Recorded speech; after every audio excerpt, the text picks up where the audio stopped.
तालुक्यातून एक मोठी बातमी येते। नरतोडे गावच्या गायरान जंगलात विनापरवाना सागवान लाकडाची तोड करून वाहतूक करणाऱ्या 4 तस्करांना पोलिसांनी रंगेहात पकडले। त्यांच्याकडून एक ट्रॅक्टर, सागवानचे लाकूड असा सुमारे 1,75,000चा मुद्देमाल जप्त केला आहे। याबाबत राधानगरी पोलिसात गुन्हा नोंद झाला आहे। मात्र वन विभाग याबाबत डोळेझाकपणा करत असल्याची चर्चा नागरिकांकडून ऐकावयास मिळत आहे।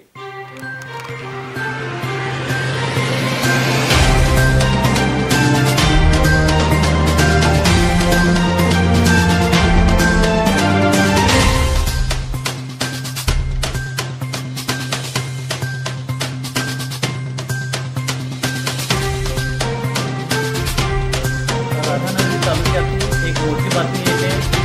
नरतोडे गावच्या गायरान जंगलात विनापरवाना सागवान लाकडाची तोड करून वाहतूक करणाऱ्या 4 तस्करांना पोलिसांनी रंगेहात पकडले।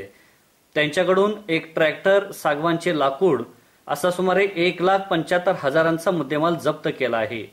याबाबत राधानगरी पोलिसात गुन्हा नोंद झाला आहे।